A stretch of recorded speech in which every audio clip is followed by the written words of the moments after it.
Most of our kids, though, the harsh reality, we are located in low-income area of Elmira. They, definitely they live in poverty, but it goes so much farther than that. And I do need to, even though Joy definitely gave the examples of what's out there, but I think it's important that if you don't work with youth directly, or you can pass this message on to the people that you are pretty much selling this program to, what these kids are dealing with.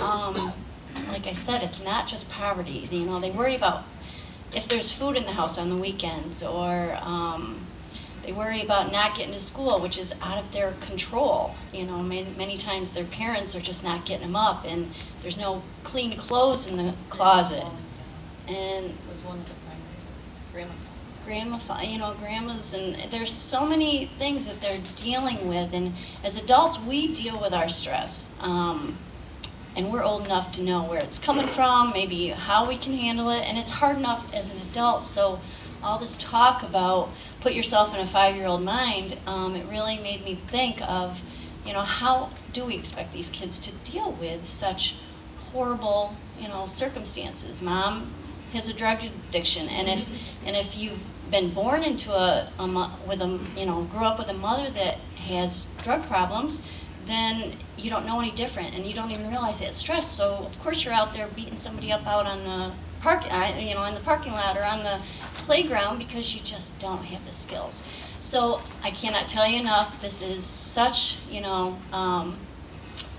was a direction that, on a more positive note. I first met Doris. I've known Doris years back, but we reconnected at a wellness, the Great American Smokeout. She had a table there for her heart-to-heart yoga, and we just started talking, and it didn't take long for her to share, the benefits of the breathing and the yoga together, and within a week, I think she brought Martha and Bill over, and we had Iretta there, and we had Rich, and Richard, Dick, and it was a perfect fit for us. And so I did have reservations of how the kids would react. They're getting out of school, they have a lot of energy. Are they even going to lay down or listen to what these strangers are? My kids deal with a lot of trust issues. I can't tell you. They first came in with a pre-test, and I thought, uh-oh, this is not going to work. They're so passionate and loving in what they do. They came in, Iretta had all these beautiful pictures she passed out to the kids. They left with that. They were open with the pre-test, and by the time we opened up the program to them, they already knew them. They were showing their faces. I even wanted my staff to experience it before. We put the kids through it. And I'll talk more after Martha shares about what exactly the procedures are and what they went through. But my staff, of course we're here for the kids today, but I watched my staff, and after a half hour of them doing what they do, they were falling out on the floor, almost asleep. And the nice part about it is when the kids came crashing through the doors, 80 at a time, with all their needs of, I need this, and I've had somebody's trying to get me, and I need a Band-Aid, and it just is overwhelming. But I saw my staff just so much more calmer and more focused, and really looking at the child themselves and dealing with the individual needs more. So that alone, I think my staff could benefit greatly. But as for the program itself with the kids, I'm going to pass this off to my dear friend Martha, and she's going to go through exactly how we started and where we are now. Pam has created such a family organization at the Southside Community Center. We went over and observed. We just hung out, watched the flow, see where the kids were, where they were going. We spent a couple days watching and just playing with the kids. Iretta was teaching the kid not to use the butt end of a pool cue, and pool cues and balls are flying, and we were ducking. So anyway, we became part of the family first. And with the pre-questionnaire, one of the questions was, do you think about breathing, or do you just do it? Well, the kids just do it, because we did a post-questionnaire, and it was really crucial to see what they worried about, what was their favorite color, and they were hysterical. Anyway, so then when we went from there, we started downstairs and we started with the rag doll, the shaking with the kids. Well, the kids didn't need shaking. They were already shook up by the time they got in there. So Bill, watching from afar, handling the mic and everything, said, why don't we go straight to the hot breath? So the next week we changed it to the hot breath. And the kids, the one where you put your hands out, pull in and shoot out, we said, shoot your love and energy to family and friends. We said it, it was that quick, and they turned to one another. I thought they'd just stand in the circle. They turned to one another and shot love and energy back and forth to each other. So we changed the program. We taught them, pull heavenly energy down to you, shoot energy out with love and light. They loved the swing, they loved the breath of joy that Joy did. And of course, we're in a gymnasium. It's half ceiling and then there's a lower ceiling. They love it because they could scream and they let it go. These kids just, we did 3 through 6 first, and then K2 separate. We separated the kids out.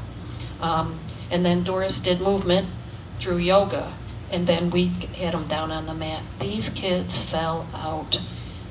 The one little guy, red hair, Mr. B Buzzer, he was moving around 5th grade, 6th grade, I can't remember. 5th grade. I said, Pam, look at him. She said, he's usually full tilt, and he was gone. He was out on that mat, just relaxing like there was no tomorrow. So it built more kids. We had a fluctuation. I think we touched like 76 different children at least did it once. And one of the neatest things, or two of the neatest things, I had a little 5-year-old who didn't talk. She wasn't saying anything, and you knew she was going to get somebody next to her. So anyway, she hung in there. And then when we were packing up, I was seated at the table, and she came up to me and looked me in the eye. Hadn't said a word all afternoon. Said, inhale, 2, 3, 4. Exhale, 2, 3. And she's staring me down. She's like right in my face. I said, oh, you are too darn cute, you know. So the kids picked up on it really quick.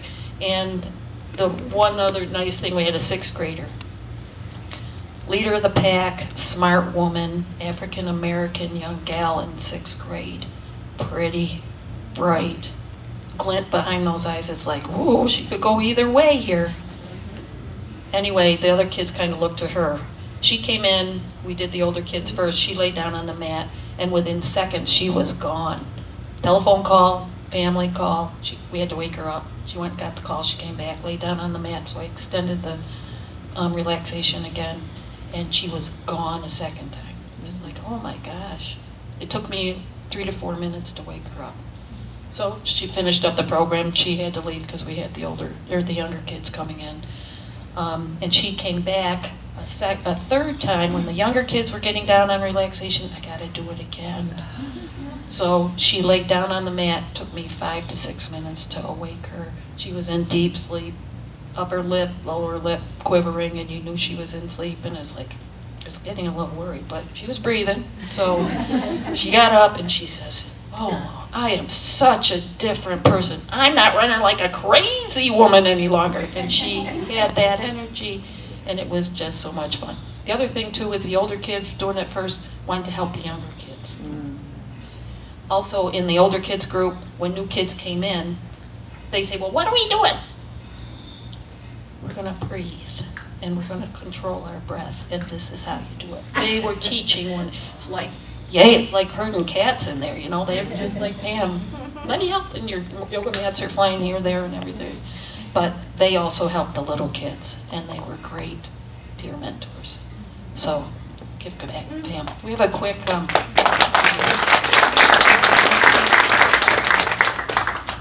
Yep, just in closing, I do want to share with you that I've been at the center for over 30 years, 35 years, and I see programs come and go, and there's great programs, but I haven't been truly this excited about a new program in a long time. I think we introduced food to the kids about 10 years ago, and there's great programs, so don't get me wrong, but by far, I'm seeing results in 6 weeks. I see the parents are giving me positive feedback. the staff is seeing differences in 6 weeks. And the most important part of it is the kids so enjoy it. And that is the hook. You know, you have to, you know, you can't. The beautiful part about my center is any activity, the kids choose to go in. We are not saying, okay, all kindergartners, you need to go in the gym and be with Martha and Yeah, they the crew. wanted candy when they got, well, I'll give you a hug. You don't get any candy. And exactly my point. Some, you know, we do STEM, we do self-esteem, we do empowerment with the kids, and they're all great programs, don't get me wrong. But so at times we have to bribe, we have to entice them to, after a busy day at school, they don't want to do that. I didn't know how this was going to go. I do not have to bribe. They see these guys show up, and they want to help get the mats in. They want to be so part of this. And like she said, 70 some kids have participated in this. So I feel so strongly about you know, making sure that this keeps going. You know, I'm writing grants. My board's behind it. My parents are behind it. And if we can. And we have a paper out there if you're interested in Being part of our committee and our community for outreach for support, anybody in the local area, anybody in distance, if you want more information. Brian put a paper out there for everybody to sign if you'd like more information from today, after today. And I have cards. I know, you know, I'm specifically looking over your question yesterday. You know, how do you bring it to a community? If you have any questions, please, you know, I have information for you. And I just really strongly think that this is something we can really put our hands around and make a difference. So thank Breathing you. Buddies. Oh, Breathing Buddies. They are such a hit with the kids. Okay. Breathing Buddies, Dick and Pat Joy taught us that you put them on the children's bellies. So, you know, as they inhale. So these are our Southside Community Center Breathing Buddies. And we also made eye pillows. This is Doris's fault. She got us going up. We put Kleenex over the kids' eyes and then put eye pillows over their eyes. So, and Wednesday was our last. We want the Breathing Buddies to go home. So we did. We gave up all our Breathing Buddies, extra to Pam for those that didn't participate. And then the kids that did lay down took their eye pillows home.